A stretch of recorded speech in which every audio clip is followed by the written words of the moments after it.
Sur le segment des berlines compactes, la Seat Leon était perçue comme l'outsider de la gamme. Cette nouvelle génération vise mieux, quitte à marcher sur les plates-bandes de certaines de ses sœurs. Hasard du calendrier ou stratégie commerciale, cette Leon est lancée simultanément avec la nouvelle VW Golf et l'Audi A3. Sur cette version, tout change, autant à l'intérieur qu'à l'extérieur.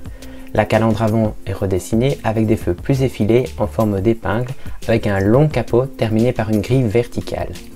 L'arrière intègre un long bandeau lumineux reliant les deux feux, les clignotants à défilement ajoutant une touche stylistique.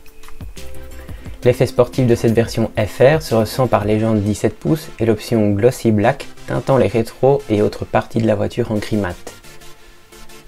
Dans son habitacle, la Leon se veut chic et sobre. Planche de bord moussée, aluminium brossé et touches colorées via un éclairage d'ambiance LED aux couleurs variables. L'écran central de 8 pouces regroupe toutes les informations de la voiture, couplé au compteur numérique entièrement personnalisable derrière le volant. Cet écran de 8 pouces réagit bien et l'accueil est 100% personnalisable. Pratique une fois qu'on a pris le pli, la prise en main s'avérant complexe, voire parfois dangereuse en roulant. Plus de commandes de clim séparées, il faut désormais passer par l'écran, ce qui peut s'avérer parfois compliqué en conduite. Seules les touches tactiles au bas de l'écran permettent de gérer le son et la température, mais de nuit, n'étant pas rétroéclairées, ces touches deviennent difficiles à retrouver. L'empattement plus grand que sur l'ancienne génération rend l'accessibilité et l'espace aux places arrière plus grand.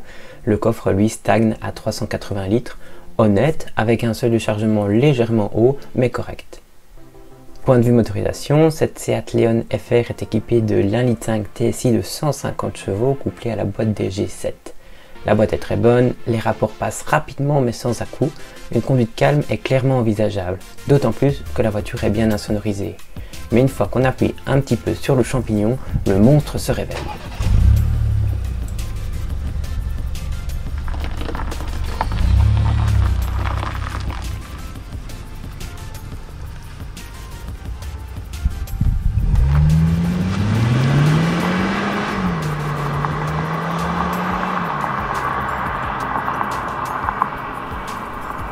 Dr Jekyll et Mr Hyde n'ont qu'à bien se tenir.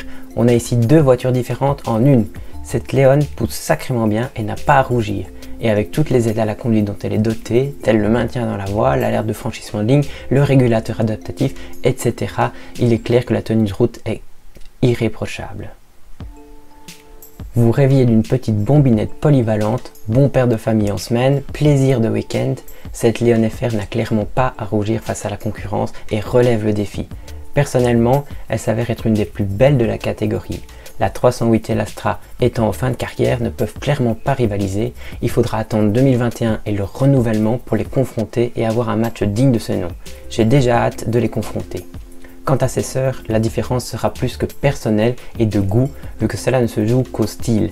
La Leon, la Golf et la 3 jouent dans la même cour en effet, avec les mêmes motorisations et boîtes, avec un petit plus évidemment pour l'Audi qui n'est pas dans la même gamme de prix, mais le match est clair entre la Leon et la Golf qui ont la même gamme de prix, les mêmes équipements et les mêmes motorisations. Il ne reste plus qu'à vous à choisir le style qui vous plaira le plus. Pour une première approche de la marque espagnole, j'ai été séduit par le niveau de confort offert par cette Leon FR. Pour récapituler, l'alliance 1,5 litre TSI et boîte DG7 s'avère parfaite. Point de vue multimédia, petit bémol pour l'écran central sans la climatisation séparée et qui s'avère difficile à personnaliser au début, mais une fois complètement personnalisé, je suis sûr que les commandes tombent sous le doigt. Ce n'est qu'une question de temps, mais n'étant pas mon véhicule et un véhicule de prêt, je n'ai pas eu l'occasion de personnaliser à 100% comme moi je le souhaitais. Le style lui est juste sublime, de quoi secouer la concurrence.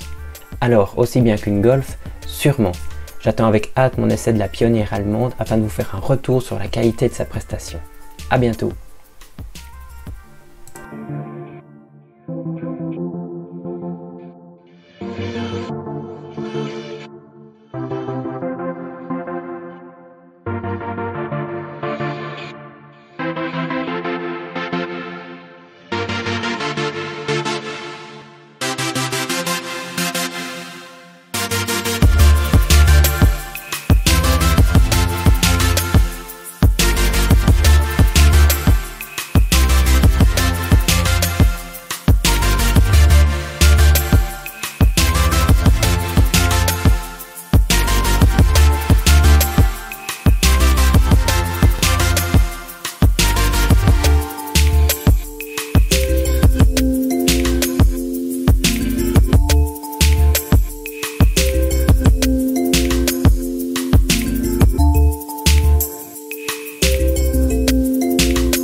partez pas tout de suite, regardez, vous reconnaissez? Et non, ce n'est pas la Leon, c'est la Golf.